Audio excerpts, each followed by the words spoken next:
As you may know, the name Dracula is not just the name of a vampire in an old book, but it is the name of a real historical figure, Prince Vlad Dracul III of Romania. Bram Stoker borrowed the name as he was making his creature a Romanian and wanted a Romanian name.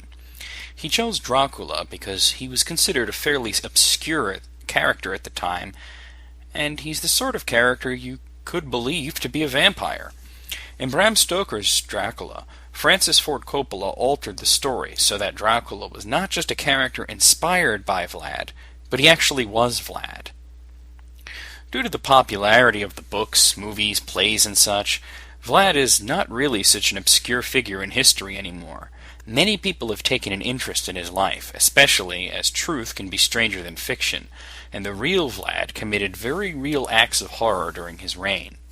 Public view of what sort of person Vlad was depends on who you ask. According to many European stories, particularly those from Germany, he was a monster who terrorized his own people, impaling them on stakes for his own sick pleasure. But according to the Eastern Europeans, they consider him to be a hero, a man who fought corruption and brought peace to Romania while keeping out Turkish invaders. Dark Prince, the true story of Dracula, is a semi-historical tale of the real Vlad.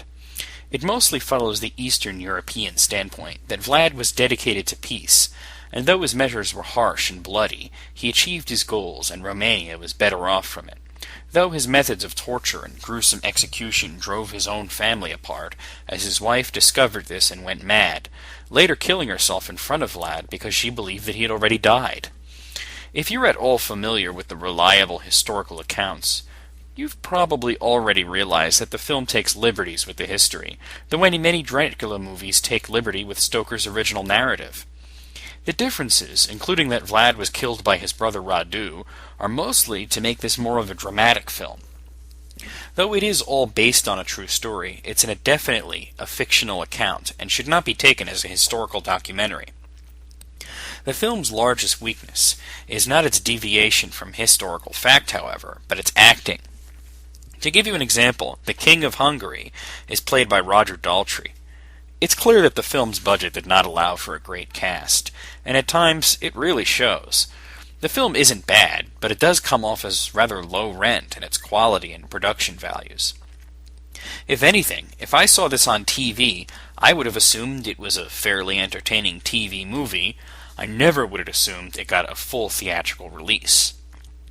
Though one could learn a few things about Vlad from the film, it shies away from the more grisly aspects of his life, which is probably what most people want to see, Vlad the Impaler. The film also is somewhat soft on drama, as most of it is told through flashback. There's one scene where Vlad is seemingly killed in battle with the Turks. I honestly thought this was the end, as that's how he died in real life, but then you remember it's a flashback, and he's telling the story to a bunch of priests. His friend Bruno attempts to revive him, but fails. Later, after Bruno has already sent word to Vlad's wife of his death and is preparing to bury the prince, Dracula just shows up alive like it's no big deal. I never understood. Was he just stunned? Did he die and come back to life? The movie doesn't state what happens. Vlad just claims he's tougher than most. One last thing that I have to talk about is the ending. In the end, Dracula is killed by his brother Radu, who in reality died some time before Dracula. Normally, as he was excommunicated by the church, they would have driven a stake through his heart to mark him as one of the godless. But Dracula's brother Radu, in a last sign of respect for his brother, insisted he be buried with full honor in the church. Then Dracula turns out to be alive yet again, despite being run through with a sword which was then twisted. He moves around instantly and claims that he's neither alive nor dead.